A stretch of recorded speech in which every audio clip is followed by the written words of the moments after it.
الحمد لله نحمده ونستعينه ونستغفره ونؤمن به ونتوكل عليه ونعوذ بالله من شرور أنفسنا ومن سيئات أعمالنا من يهده الله فلا مضل له ومن يضلله فلا هادي له ونشهد أن لا إله إلا الله وحده لا شريك له ونشهد أن سيدنا ومولانا محمدا عبده ورسوله أما بعد فقد قال الله تعالى في كلامه المجيد أعوذ بالله من الشيطان الرجيم بسم الله الرحمن الرحيم وأن المساجد لله ولا تدعوا مع الله أحدا صدق الله العظيم وقال نبينا محمد صلى الله عليه وسلم إذا رأيتم الرجل يتعاهد المسجد فاشهدوا له بالإيمان كما قال الله تعالى إنما يعمر مساجد الله من آمن بالله واليوم الآخر أو كما قال رسول الله صلی اللہ علیہ وسلم۔ محترم حضرات، اس وقت جو ملک کے حالات ہمارے سامنے ہیں، ابھی جو ہے 22 جنوری کی تاریخ گزری ہے، جو ایسا دن تھا جو مسلمانوں کے لیے یقیناً بہت تکلیف کا دن تھا، اور ہر ایمان والا جس کے دل میں ایمان ہے اور ذرہ برابر بھی اس کے اندر جو ہے ایمان کی رمق باقی ہے، اس نے اس تکلیف کو محسوس کیا۔ اور اللہ تبارک و تعالی ہم سب کا مالک ہے، خالق ہے۔ ہم اس بات پر یقین اور ایمان رکھتے ہیں کہ جو کچھ بھی ہو رہا ہے وہ اللہ کے علم میں ہے، اور اللہ تبارک و تعالی اس سے خوب واقف ہے، اور اسی کے سمجھ لیجئے مرضی سے ہو رہا ہے، بغیر اس کی مرضی کے کچھ نہیں ہوتا ہے۔ تو جو بھی حالات آئے، جو بھی چیزیں آئیں تکلیف دہ تھیں، ایمان والوں کے لیے بڑی پریشانی اور آزمائش کا دن تھا، لیکن ایک طرف جہاں تکلیف تھی تو دوسری طرف ایک شور تھا، ایک ہنگامہ تھا 22 جنوری کا، لیکن وہ بھی آئی اور چلی گئی۔ اور یہ مسلمانوں کے لیے بڑی خوشی کی بات ہے کہ مسلمانوں نے اس موقع پر بڑے ہی زیادہ صبر کا، تحمل کا اور بردباری کا اور جو بھی ان سے ہو سکتا ہے برداشت کا معاملہ کیا، اور کوئی ایسا معاملہ نہیں کیا جس کی وجہ سے حالات بگڑیں یا کسی طرح کے مسائل پیدا ہوں۔ تو یہ ایمان والوں کے لیے بڑی کامیابی کی بات ہے، اس لیے کہ حالات کے مطابق چلنا اور حالات کے مطابق حکمت کو اختیار کرنا، یہی ہماری دین کی تعلیمات بھی ہیں کہ انسان کو حکمت سے کام لینا چاہیے، کسی کے بہکاوے میں نہیں آنا چاہیے، اور زیادہ جوش اور جذبات سے کام لینا اس سے نقصان ہوتا ہے، اکثر نقصان ہوتا ہے۔ اسی لیے آپ دیکھیں اللہ کے رسول اللہ کی مکے کی زندگی ہمارے سامنے ہے۔ آپ دیکھیں کہ وہ بیت اللہ جو سب سے زیادہ مقدس ہے، سب سے زیادہ عظمت والا ہے، اس سے زیادہ عظمت تو دنیا میں کسی مسجد کی نہیں ہو سکتی ہے۔ ہماری ساری مسجدیں اسی رخ پر ہیں، ہم اسی کی طرف رخ کر کے نماز پڑھتے ہیں، نمازیں ادا کرتے ہیں، وہ ہمارا بیت اللہ ہے، کعبۃ اللہ ہے۔ لیکن آپ دیکھیں کہ وہ بھی زمانہ تھا جب اس گھر کے اندر 360 بت رکھے ہوئے تھے، وہ بھی اللہ ہی کا گھر تھا، انبیاء کا تعمیر کیا ہوا گھر تھا، لیکن ان بتوں کے رکھنے سے ایسا نہیں ہوا کہ وہ اللہ کا گھر ختم ہو گیا۔ جب بت تھے اس کے اندر تو بھی وہ اللہ کا گھر تھا، اور پھر ایک وقت آیا کہ اس سے بت نکال دیے گئے تو بھی اللہ ہی کا گھر ہے۔ تو آج بھی ایسے ہی ہے، کسی جگہ پر جو مسجد تھی اور 500 سال تک جہاں پر مسلمانوں نے نمازیں ادا کی ہیں، اللہ کے نام جہاں سے بلند ہوئے ہیں، وہ جگہ تو ہمیشہ اور قیامت تک مسجد ہی رہے گی۔ اب وہاں پر کوئی کچھ بھی بنا لے، طاقت کے زور پہ یا حکومت کے زور پہ کوئی کچھ کر لے، تو اس سے اس کی حیثیت نہیں بدلنے والی، وہ رہے گی تو ہمیشہ مسجد انشاءاللہ۔ اور دنیا میں حالات بدلتے رہتے ہیں. آپ دیکھیں تاریخ پر نگاہ ڈالیں گے تو تاریخ ہمیشہ ایک طرح کی نہیں رہتی. اللہ کا یہ نظام ہے، حالات بدلتے رہتے ہیں.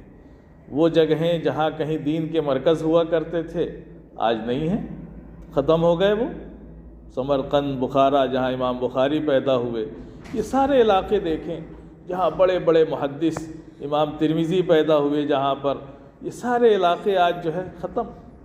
وہاں دین کا معاملہ ختم ہو چکا ہے. ان کی قبریں باقی ہیں، مسجدیں باقی ہیں، وہاں ان کو آباد کرنے والے لوگ نہیں. تو یہ دنیا ہے اور یہاں پر اللہ کا ایسے ہی نظام ہے. اللہ نے قرآن میں فرمایا کہ تلک الایام نداولها بین الناس. یہ تو ایام ہے، یہ زمانہ ہے جس کو اللہ الٹتا پلٹتا اور بدلتا رہتا ہے. یہ بدلتا رہے گا. ایک زمانہ تھا کہ ہندوستان میں کوئی اللہ کا نام لینے والا نہیں تھا، یہاں پر صرف جو ہے غیروں کی حکومت تھی. پھر ایک دور آیا، آپ دیکھیں کہ محمود غزنوی اور سلطان شہاب الدین غوری کہاں کے تھے؟ یہ کہاں سے آئے؟ یہ افغانستان سے آئے اور آ کر کے اس ملک پر حملہ کیا انہوں نے، اور حملہ کرنے کے بعد اس ملک پر قبضہ کیا. تو وہ دلی جہاں پر صرف غیروں کی عبادت ہوا کرتی تھی، وہاں سے اللہ کا نام بلند ہوا، اذانیں بلند ہوئیں اور سینکڑوں اور ہزاروں کی تعداد میں مسجدیں بن گئیں اس شہر میں جہاں کبھی اسلام کا نام و نشان نہیں تھا. یہ اللہ کا نظام ہے. تو وہ آئے، حکومتیں قائم ہوئیں اور حکومتیں کی 800 سال تک یہاں حکومت رہی. لیکن جب اللہ کو منظور ہوا تو ان کا بھی تختہ پلٹ دیا، چلے گئے، ختم ہو گئے. نہ آج کوئی مغل بادشاہوں کا نام لینے والا ہے، نہ خلجی، نہ ممالک، سب چلے گئے، ختم ہو گئے. گئے جیسا کر کے گئے ہوں گے، قبروں میں ان کو مل رہا ہوگا، چلے گئے. اور ابھی کسی کی حکومت آئی ہوئی ہے، یہ بھی چلے جائے گی. اللہ نے ایسا نظام ہی نہیں بنایا کہ تم ہمیشہ رہو. بڑے بڑے فرعون جا کے دیکھیں اس کی ہے نا تصویر کو، فرعون کی اللہ نے اس کو جو ہے ایک نمونہ بنا دیا، قیامت تک کے لیے وہ محفوظ ہے. عجائب گھر میں اس کی آج بھی تصویر اور اس کی جو ہے لاش رکھی پڑی کہ دیکھو یہ بھی تو بادشاہ تھا، یہ بھی کہتا تھا نہ ربکم الاعلیٰ، میں سب سے بڑا ہوں، میری حکومت ہے. کہاں کسی کے پاس طاقت ہے جو میری حکومت کو ختم کر سکتا ہے؟ لیکن اللہ جب چاہے، جیسے چاہے، اس دنیا کے نظام کو جب چاہے الٹ سکتا ہے، پلٹ سکتا ہے، ختم کر سکتا ہے. کتنی آبادیاں ہیں جو اللہ نے منٹوں سیکنڈوں میں ختم کر دی. ایک زلزلہ آیا، لاکھوں کی تعداد میں لوگ پورے اپنے مکانات اور آبادی سہیت زمین کے اندر چلے گئے. پتہ نہیں ہے کتنی جگہیں زمین کے اندر چلی گئیں. جب ہزاروں سال کے بعد کھدائی ہوتی ہے تو پتہ چلتا ہے کہ یہاں تو نیچے کوئی عمارت تھی، یہاں تو کوئی آبادی تھی، یہاں تو قبرستان تھا. یہی چل رہا ہے. کل کو یہاں کیا ہوگا، کہاں کیا ہوگا، ہم نہیں ہوں گے، لیکن یہ نظام چلتا رہے گا اللہ تبارک و تعالی. تو ہمیں مسلمانوں کو اس سے نہ مایوس ہونے کی ضرورت ہے اور نہ اس کی وجہ سے جو ہے اپنے دلوں پر ایسا بوجھ لادنے کی ضرورت ہے جس کی وجہ سے ہم جو ہے نکمے اور بیکار ہو کے بیٹھ جائیں. نہیں، ہمارا تو نظام یہی ہے، ہمارے نبی کی تعلیمات یہی ہیں کہ چاہے جیسے بھی حالات ہوں، ان حالات میں ہمیں اللہ اور اس کے رسول کے حکم پر عمل کرنا ہے. اسی کا ہمیں حکم ہے. غزوہ احد کی مثال آپ کے سامنے ہے کہ غزوہ احد میں کیا ہوا؟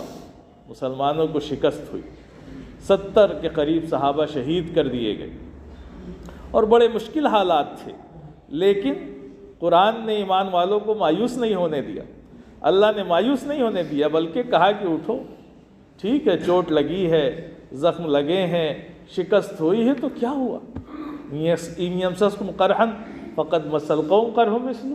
آج تمہیں چوٹ لگی ہے، کل انہیں بھی چوٹ لگی تھی، کوئی بات نہیں، اٹھو. چوٹ تو لگتی رہتی ہے، کبھی جو ہے تمہارا دور آتا ہے، کبھی دوسرے کا دور آتا ہے، لیکن ان دور سے مایوس نہیں ہونا ہے، ان حالات سے مایوس نہیں ہونا ہے. ایک ایمان والے کا کام ہے کہ اللہ اور اس کے رسول کی پکار پر ہر حال میں لبیک کہنا ہے، نہیں مایوس ہونا ہے. اللہ کے وسلم اس شکست کے بعد مدینہ آئے اور آنے کے فوراً بعد آپ نے اعلان کیا کہ جو لوگ اس غزوے میں شریک تھے اٹھ کھڑے ہوں اور چلیں، ہمیں دشمنوں کو پیچھا کرنا ہے. آپ دیکھیں کہ کتنے مشکل حالات تھے. مسلمان زخموں سے چور ہیں، نڈھال ہیں، کتنے ان کے گھر کے رشتہ دار شہید ہو چکے ہیں، خود اللہ علیہ وسلم کے چچا حضرت حمزہ شہید ہو چکے ہیں، لیکن اس کے باوجود آپ کہہ کیا رہے ہیں کہ چلو دشمن کا پیچھا کرنا ہے، اور اس میں سب وہی لوگ جائیں گے جو اس غزوہ احد میں شریک تھے، کوئی دوسرا نہیں جا سکتا ہے۔ آپ نے یہ اعلان کیا، اور اس موقع پر بھی سارے مسلمان جس حال میں تھے اٹھ کھڑے ہوئے اللہ علیہ وسلم کے حکم پر۔ یہی ایمانی جذبہ ہوتا ہے کہ ہمیں حالات سے نہ مایوس ہونا ہے، نہ شکست کھانا ہے۔ شکست کس بلا کا نام ہے؟ اللہ کا حکم ہوا ہماری گردن کٹ گئی، اللہ کا حکم ہوا ہمیں فتح مل گئی۔ جو اللہ کا حکم ہوگا، جو اللہ کی مرضی ہوگی وہ ہو کر کے رہے گا۔ اللہ کی مرضی ہوئی تو اللہ کے نبی کے داد شہید ہو گئے، اللہ کی مرضی ہوئی تو اللہ کے نبی صلی اللہ علیہ وسلم زخمی ہو گئے طائف میں، لیکن آپ مایوس ہوئے؟ نہیں مایوس ہوئے۔ طائف میں زخم کھانے کے بعد، لہو لہان ہونے کے بعد بھی اللہ علیہ وسلم بیٹھے ہوئے ہیں، فرشتے بھی آ رہے ہیں اللہ علیہ وسلم کے پاس، کہہ رہے ہیں کہ اللہ علیہ وسلم ان لوگوں نے جو حرکت کی ہے آپ کہیں تو ان کو سزا دے دی جائے۔ کہا کہ نہیں، کیوں سزا دیں گے ان کو؟ آپ نبی رحمت تھے، آپ نے ان کے لیے سزا تجویز نہیں کی، بلکہ آپ نے تو یہ تمنا کی کہ آج انہوں نے یہ شرارت میرے ساتھ کی ہے، کل اللہ ان کو ہدایت دے دے تو یہ بھی آ جائیں ایمان کے دائرے۔ اس کی تمنا کی، اور اس کی فکر تھی آپ کو کہ اللہ مجھے ان سے کوئی شکوہ نہیں، اگر تو ناراض نہیں ہے، تو مجھ سے ناراض نہیں ہے تو مجھے کسی کی پرواہ نہیں، اور اگر تو ناراض ہے تو یہ میرے لیے بڑی پریشانی کی بات ہے۔ اللہ کو راضی کرنا، اللہ سے لو لگانا، اللہ کی طرف رجوع کرنا، اصل چیز تو یہی ہے۔ یہی تعلیمات دی اللہ علیہ وسلم نے کہ جیسے بھی حالات ہو جائیں، اس سے بہت زیادہ مشکل حالات ایمان والوں پر گزرے اور گزرتے رہیں گے۔ ایمان والے اس لیے دنیا میں نہیں آئیں گے کہ یہاں پہ مزہ لے لیں، یہ مزہ کی جگہ ہی نہیں دنیا والوں کے لیے۔ تو پہلے ہی کہہ دیا اللہ علیہ وسلم نے کہ یہ ہمارے لیے قید خانہ ہے، اور قید خانے میں انسان کو ہر چیز اپنی چاہت کی نہیں ملتی ہے، اس کو اپنی چاہت کی ہر چیز نہیں ملتی ہے، جو اللہ کی چاہت ہوتی ہے وہ اسے ملے گی۔ تو یہ دنیا ہمارے لیے قید خانہ ہے، چند دن یہاں گزار کر کے ہمیں اپنی آخری منزل پہ جانا ہے، یہ ہمارا ٹھکانہ نہیں ہے، یہاں ہمیں رہنا نہیں ہے نا۔ تو بس یہی سوچ کر کے زندگی گزارنی ہے کہ جو بھی حالات آ رہے ہیں، جو بھی چیزیں ہمارے سامنے پیش آ رہی ہیں، اس میں ہمیں اصل جو چیز دیکھنی ہے، جو اللہ علیہ وسلم نے سکھائی ہے، وہ یہی ہے کہ کہیں اللہ تو ہم سے ناراض نہیں، کیوں یہ چیزیں پیش آئیں؟ بھائی بیت اللہ میں بت رکھے گئے تو کیوں رکھے گئے؟ اس لیے رکھے گئے کہ جب دین ختم ہو گیا، لوگوں نے اپنے انبیاء کی تعلیمات کو چھوڑ دیا تو ان کے اندر جو ہے بت پرستی آ گئی، وہ بتوں کو پوجنے لگے۔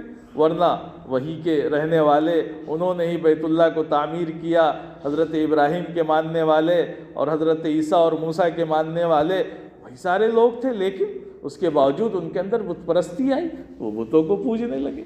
لیکن پھر حالات بدلے تو پھر صحیح راستے پر آ گئے۔ تو ہمیں اپنی زندگی پر غور کرنا ہے کہ ایک مسجد جس کو دنیا والوں نے سیاست کا اڈا بنایا، اس سے اپنی سیاست چمکائی، چمکا کے چلے گئے، وہ چمکا رہے ہیں اپنی سیاست، لیکن ہم کیا کر رہے ہیں؟ ہم بھی تو سیاست ہی کر رہے ہیں۔ اگر غور کیا جائے تو اندازہ لگے گا کہ ہم بھی کوئی اچھا کام نہیں کر رہے ہیں۔ بڑی تکلیف ہے، بڑی تڑپ ہے ہمارے دل میں، بہت ہمارے اندر جوش آتا ہے کہ ہماری مسجد شہید کر دی گئی، ہماری مسجد کی جگہ مندر تعمیر کر دی گئی، لیکن اس جوش کا، اس تڑپ کا اور اس ایمان کا نتیجہ کیا نکل رہا ہے؟ ہمارے گھر کے بغل کی مسجد آباد نہیں، ہم اپنے گھر کی بغل کی مسجدوں کو سنبھال نہیں سکتے ہیں، ہم اپنی نیند کی قربانی نہیں دے سکتے، ہم ٹھنڈک میں وضو کرنے کی قربانی نہیں دے سکتے، ہم نماز کے لیے جو ہے تکلیف نہیں اٹھا سکتے، وقت اپنا نہیں دے سکتے، اور بابری مسجد کی شہادت پہ بڑا ماتم۔ تو یہ ماتم تو سیاست ہی لگتا ہے، سیاست ہے یہ کہ جیسے وہ خوش ہو رہے ہیں آپ پریشان ہو رہے ہیں۔ تو وہ تو یہی چاہتے ہیں نا، وہ چاہتے ہی یہی ہے کہ آپ پریشان ہوں، مایوس ہوں، کم ہمت ہوں، بزدل ہوں، وہ ایسی کارروائیاں کریں، اور ہم بھی وہی کر رہے ہیں۔ اس لیے کہ ہمیں تو مسجدوں کے آباد کرنے کی فکر کہاں ہے۔ اسی لیے اللہ والوں نے کہا کہ جو چیز جس کام کے لیے بنائی گئی اس کا استعمال نہیں ہوگا تو اللہ اس کو چھین لے گا۔ یہ اللہ کی نعمتیں ہیں مسجدیں، اتنی بڑی بڑی مسجدیں بنا دی گئی، کس کام کی ہیں؟ جمعے کو نہیں بھرتی ہیں، آپ دیکھیں کتنی مسجدیں ایسی ہیں جس میں 5 وقت کی نماز ہی نہیں ہوتی، اذانیں نہیں ہو رہی ہیں۔ تو ایک بابری مسجد جس کو ٹی وی اور میڈیا نے دکھا کے ہائی لائٹ کر دیا، تو اس کی تو بڑی تکلیف۔ ہزاروں مسجدیں جو ویران پڑی ہیں، ہزاروں مسجدیں جن میں نمازی اور اذان دینے والے نہیں، ان کا کیا ہوگا؟ ان کی خبر کون لے گا بھائی؟ وہ بد دعائیں نہیں دیں گے؟ یہ مسجدیں بھی بد دعائیں دیتی ہیں، آبادیاں ختم ہو جاتی ہیں۔ آپ تاریخ پڑھیں جا کر کے اجودھیا کی، کتنے مسلمان تھے وہاں، 60% مسلمان تھے ایک زمانے میں، بڑے بڑے ان کے قبرستان، سینکڑوں کی تعداد میں مسجدیں، لیکن کیا حالت ہے؟ اور یہی حالت پورے ہندوستان کی ہونے والی، پورے ہندوستان کی یہ حالت ہوگی اگر ہم اللہ کی طرف نہیں آتے ہیں، اللہ کی طرف رجوع نہیں کرتے ہیں، اپنی ان مسجدوں کو آباد نہیں کرتے ہیں، تو ہمارے گھر بھی برباد ہوں گے، ہمارے گھر بھی برباد ہوں گے، پکی بات ہے۔ اس لیے کہ ایک ایمان والے کا رشتہ مسجد سے ایسا ہے کہ اس کے بغیر اس کی زندگی اور ایمان باقی نہیں رہ سکتا۔ بغیر مسجد کے کوئی ایمان والا چاہے کہ وہ رہ سکے صحیح نہج میں نہیں رہ سکتا ہے۔ اسی لیے حضرت عمر رضی اللہ عنہ کے بارے میں آتا ہے کہ جب کوئی علاقہ فتح ہوتا، مسجدیں بنتی، کوئی گورنر آتا، وہاں کا کوئی ملنے آتا، تو اس سے آپ یہ نہیں پوچھتے کہ حکومت کیسی چل رہی تمہاری، کیا حال ہے، فوج کا کیا حال ہے، سڑکیں کیسی بن رہی ہیں، عمارتیں کیسی بن رہی ہیں، یہ نہیں پوچھتے تھے۔ پوچھتے تھے کہ مسجدوں کا کیا حال ہے، پوچھتے مسجدوں کا کیا حال ہے، اور کہتے کہ مجھے تو لگتا ہے کہ مسجدوں کا حال یہی ہوگا کہ کوئی آتا ہوگا مسجد میں، جھانکتا ہوگا، دیکھتا ہوگا کہ اس کے مطلب کا کوئی آدمی بیٹھا ہے تو جا کے بیٹھ کے باتیں کر لیتا ہوگا، ورنہ چلا جاتا ہوگا باہر سے جھانک کے۔ مسجدوں کا حال یہ ہوگا کہ آدمی نماز پڑھتا ہوگا اور پھر نماز پڑھ کر کے ایسے بھاگتا ہوگا جیسے جو ہے نا اونٹ کی نکیل نکال دی جائے تو وہ بھاگتا ہے، یہ حالت ہوگی۔ تو صحابی نے کہا کہ نہیں ایسی حالت نہیں امیر المومنین، ہے نا۔ ایک صحابی تھے جن سے پوچھ رہے تھے، کہا نہیں امیر المومنین ایسا نہیں ہے، ہماری مسجدیں تو آباد ہیں، لوگ مسجدوں میں وقت نکال کر کے آتے ہیں، وہاں بیٹھ کر کے تعلیم حاصل کرتے ہیں، سیکھتے ہیں، مسجدیں ہماری آباد ہیں۔ تو کہا کہ دیکھو جب تک یہ مسجدیں آباد رہیں گی اور جیسا تم بتا رہے ہو ویسی حالت میں رہیں گی تو سب کچھ ٹھیک رہے گا، اور جہاں یہ مسجدیں ویران ہو گئیں، مسجدوں کی حالت بگڑ گئی تو سب خراب ہو جائیں گے۔ تو ہم دیکھیں کہ ہمارا رشتہ مسجدوں سے کیا ہے، کیسا تعلق ہے مسجدوں سے۔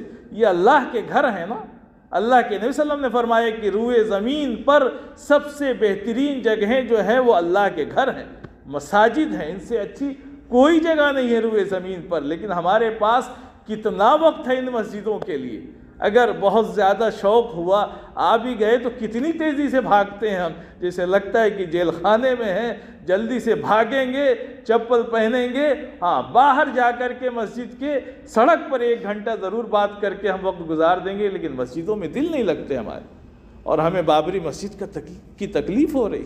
یہ ساری دکھاوا ہے، یہ سیاست ہے، جو وہ کر رہے ہیں وہی ہم بھی کر رہے ہیں، کہ ہمیں تکلیف تو ہے لیکن اندر کچھ ہے ہی نہیں۔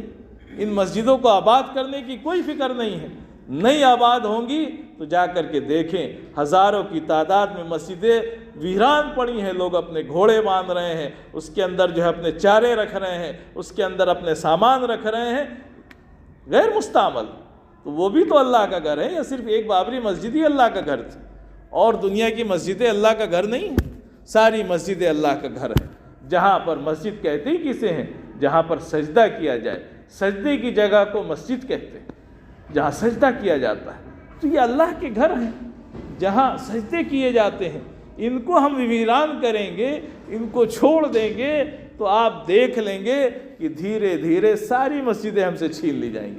ایک مسجد تو سیاست کی بنیاد پر چھینی گئی، لیکن یہ ساری مسجدیں جن کو ہم غیر آباد کر دیں گے، جن کو آباد کرنے کی فکر نہیں کریں گے، تو آپ دیکھیں گے کہ کیا حالت ہوگی۔ میرے بھائی، جب اللہ نے ایک نعمت دی، اس نعمت کا ہم صحیح استعمال نہیں کریں گے تو اللہ نعمت چھینے گا کہ نہیں چھینے گا؟ یہی اللہ کی سنت ہے کہ اللہ نعمت دیتا بھی ہے اور غلط استعمال پر چھینتا بھی ہے۔ تو میرے عزیز بھائیوں، کہنے کا مقصد یہی ہے کہ میرے عزیز بھائیوں، ایک مسجد ہمارے ہاتھ سے گئی، چلی گئی، اللہ چاہے گا تو پھر واپس آئے گی۔ اس لیے کہ تاریخ ایسے ہی رہی ہے، ایسی ہی تاریخ رہی ہے کی چیز ہمیشہ کسی کی نہیں ہو جاتی، اور ہمارا تو عقیدہ ہے کہ جہاں ایک بار مسجد بن گئی قیامت تک وہ جگہ مسجد ہی رہے گی۔ کوئی زبردستی چھین لے، قبضہ کر لے، وہاں کچھ بھی بنا لے، اس کے بنانے سے کیا ہوتا ہے؟ بس ہم اللہ کے ہاں اس بات کے جواب دہ ہیں، ہماری کوتاہی تھی اور ہماری بدعمالیاں تھیں جس کے نتیجے میں یہ حالات پیش آئے، لیکن ہمارے بڑوں نے جو بھی کوشش ہو سکتی تھی اس مسجد کو بچانے کی آخری کوشش کی تاکہ حجت تمام ہو جائے۔ اس کے آگے ہمارے پاس کچھ نہیں تھا، اس لیے ہمیں سوائے برداشت کرنے کے، صبر کرنے کے، اور ہمارے پاس کوئی راستہ نہیں۔ تو بہت اچھی بات ہے، مسلمانوں کو تکلیف دہ حالات میں برداشت ہی کرنا ہے، جذبات میں نہیں آنا ہے، لیکن اپنے اعمال کی فکر کرنی، اعمال کی فکر کرنی۔ مسجدوں کو آباد کریں۔ یہ مسجدیں جو خالی پڑی ہیں، آپ گاؤں میں چلے جائیں، آبادیوں میں چلے جائیں، اس علاقے میں چلے جائیں، کتنی مسجدیں آپ کو ایسی مل جائیں گی جہاں پر اذان تک نہیں ہوتی، خالی پڑی، کوئی اس مسجد میں جانے والا نہیں ہے۔ ارے اللہ کے بندے، جب وہ اللہ کا گھر ہے تو اس کی آبادی کی فکر کرو، کیوں نہیں فکر کرتے ہیں؟ یہ کس کی ذمہ داری؟ یہ ہماری اور آپ کی ذمہ داری ہے۔ مسجدیں ویران ہو جائیں گی تو ہمارے گھر ویران ہوں گے، پکا ویران ہوں گے۔ مساجد کا اثر پوری آبادی پر پڑتا ہے۔ اگر یہ مسجدیں جو ہے ویران ہوں گی، اسی لیے اللہ علیہ وسلم نے فرمایا کہ جو مسجد کو آباد کرتے ہیں، مسجد کا خیال رکھتے ہیں، وہ ایمان والے ہیں۔ فرمایا کہ اذا رأیتم الرجل یتعاہد المسجد، اگر کسی کو دیکھو کہ وہ مسجد کا خیال رکھتا ہے، مسجد کی آبادی کی فکر رکھتا ہے، تو فاشہدوا لہ بالایمان، اس کے ایمان کی گواہی دے دو۔ اس لیے کہ اللہ نے قرآن میں فرمایا انما یعمر مساجد اللہ من آمن باللہ والیوم الآخر، وہی لوگ مسجدوں کو آباد کرتے ہیں جو اللہ پر اور آخرت کے دن پر ایمان رکھتے ہیں۔ تو میرے عزیز بھائیوں، ہم سب اس بات کی فکر کریں کہ جہاں بھی ہم رہتے ہیں، ہمارے آس پاس جو بھی مسجدیں ہیں، ان کو ہمیں آباد کرنا ہے اور آبادی کی فکر بھی کرنی ہے۔ کوئی بھی مسجد ویران پڑی ہے، اگر ہمیں دور سے جا کر کے وہاں نماز پڑھنا پڑے تو جائیں، کچھ لوگوں کو لے کر کے جائیں، اس کا اہتمام کریں کہ بھائی کسی طرح سے یہ مسجد آباد ہو جائے، دو چار گھر وہاں اگر نہیں ہیں تو وہ بن جائے، تاکہ یہاں یہ مسجد اللہ کا گھر ہے جو ہمیشہ قیامت تک مسجد ہی رہے گی وہ جگہ، تو اس کو آباد کریں۔ جب اللہ کے گھر کو آباد کریں گے، اللہ کے گھر کی فکر کریں گے، تو اللہ ہمارے گھر کی فکر کرے گا، اللہ ہمارے گھروں کو آباد کرے گا، ہماری ترقی ہوگی۔ تو ساری چیزیں جو ہیں وہ مسجد سے وابستہ ہیں، اسی لیے یہ ہماری مسجدیں مرکز کی طرح ہیں۔ یہ جو ہے اسی کے ارد گرد ایمان والے کی زندگی گزرتی ہے۔ آپ دیکھ لیں، جس آبادی میں مسجد نہیں ہوگی، جس علاقے میں مسجد نہیں ہوگی، وہاں کے مسلمان آپ کو مسلمان نظر نہیں آئیں گے، ان کے اندر جو ہے وہ چیزیں نہیں ہوں گی جو ہونی چاہیے۔ تو اللہ نے ہمیں نعمتیں دی ہیں مسجد کی شکل میں، ان کو آباد کریں، اور جتنا آباد کریں گے اللہ کی رحمتیں نازل ہوں گی ان مساجد کے ذریعے سے، اور اس رحمت کے ذریعے سے پوری آبادی کو فائدہ پہنچے گا۔ تو اس کی فکر کریں انشاءاللہ کہ ہم مسجدوں کو آباد کریں گے، 5 وقت نماز کی پابندی کریں۔ اللہ ہم سے بہت ناراض ہے، بہت ناراض ہے۔ یہ تو ظاہری شکلیں دکھا رہی ہیں کہ اللہ ہم سے بہت ناراض ہے، ہم اپنے آپ کو بڑا مطمئن سمجھ رہے ہیں، بہت خوش ہو رہے ہیں، لیکن اللہ نہ کرے کہ ایسے حالات آ جائیں کہ ہمارے پاس کچھ بھی نہ ہو، ہم کچھ نہیں کر پائیں گے۔ تو اللہ سے دعائیں بھی کریں اور کوشش بھی کریں کہ جتنا ہو سکے مسجدوں کو وقت دیں، آباد کریں، دین سیکھیں۔ یہ مسجد صرف اس لیے بھی نہیں ہے کہ بس 5 وقت نماز پڑھیں تالا بند کر دیں، نہیں، مسجد تو ایسی جگہ ہے جو آباد رہنی چاہیے، جہاں پر تعلیم ہوتی ہو، لوگ دین سیکھتے ہوں اور اپنے آپ کو جو ہے اس قابل بناتے ہوں کہ وہ صحیح طور پر دین پر عمل کر سکیں، شریعت پر عمل کر سکیں۔ لیکن کہاں کسی کے پاس وقت ہے؟ ہر چیز کے لیے وقت ہے لیکن مسجد کے لیے وقت نہیں ہے۔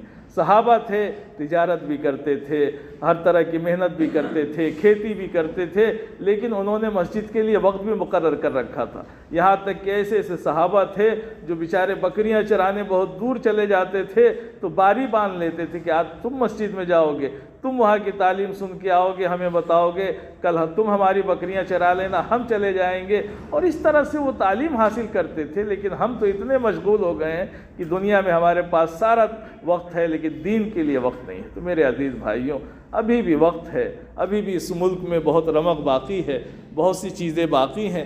فکر کر لیں گے تو اللہ جو ہے ہمیں یہاں قیامت تک آباد رکھے گا، یہ ہماری مسجدیں آباد رہیں گی، اور فکر نہیں کریں گے تو ایک ایک مسجدیں اللہ ہم سے چھین لے گا، اور ہم بھی جو ہے مرتد ہو جائیں گے، ہماری نسلیں مرتد ہو جائیں گی، اور دین وین باقی نہیں رہے گا۔ تو اللہ تبارک و تعالی ہمیں اور آپ کو اس کی فکر کرنے اور اس پر عمل کی توفیق عطا فرمائے۔ وآخر دعوانا۔